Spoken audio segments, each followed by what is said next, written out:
Tomato sauce বানানোর জন্য আমি এখানে 2 কেজি মতো টমেটো নিয়েছি। এখন এই টমেটোগুলোকে ভালোভাবে ধুয়ে এই বোটা ছাড়িয়ে ছোট ছোট করে কেটে নেব। টমেটোগুলো কাটা হয়ে গেছে, এখন আমি এগুলো সিদ্ধ করব। চুলায় আমি একটা প্যান নিয়েছি, এই প্যানের মধ্যে আমি এখন টমেটোগুলো দিয়ে দেব।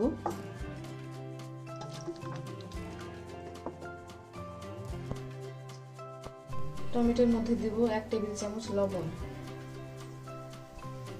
এখন দিব 6-7টা শুকনো মরিচ, 10-12টা রসুনের কোয়া আর 8টা লবঙ্গ।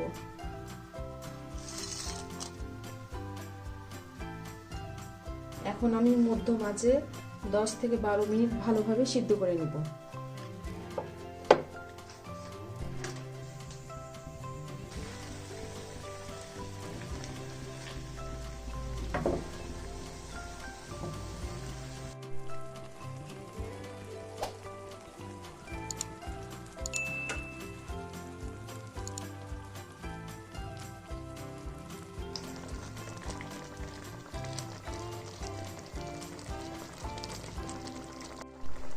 টমেটোগুলো পুরোপুরি সিদ্ধ হয়ে গেছে, এখন আমি চুলাটা বন্ধ করে এটা ভালোভাবে ঠান্ডা হতে দেব।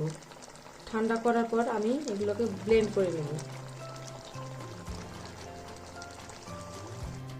সিদ্ধ করা টমেটোগুলো ব্লেন্ড করা হয়ে গেছে, এখন আমি এগুলোকে একটা ছাঁকনির সাহায্যে ছেঁকে নেব।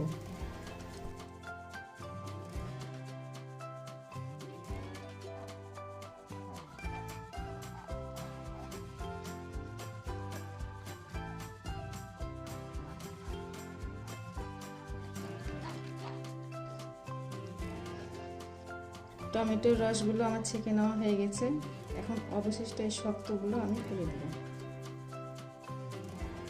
টমেটোর রসগুলো এখন একটা প্যানে ঢেলে নিব।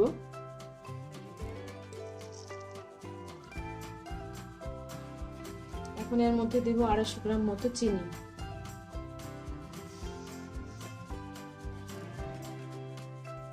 অল্প আছে ভালোভাবে জাল দিয়ে নিতে হবে।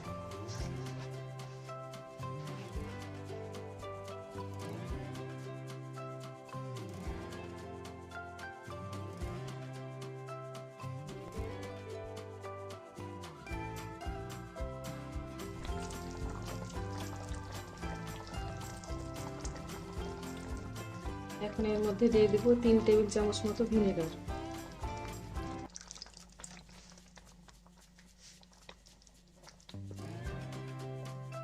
ভিনেগার দেওয়ার কারণটা হচ্ছে টমেটো সসটা অনেকদিন ভালো থাকে।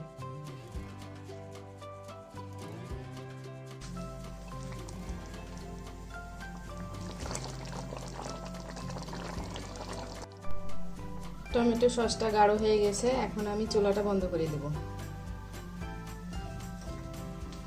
সসটা ঠান্ডা হলে এটা আরো গাঢ় হবে। টমেটো সসগুলো ঠান্ডা হয়ে গেছে, এখন আমি এগুলো সংরক্ষণের জন্য একটি ফানেলের সাহায্যে বোতলের মধ্যে ঢেলে নেব।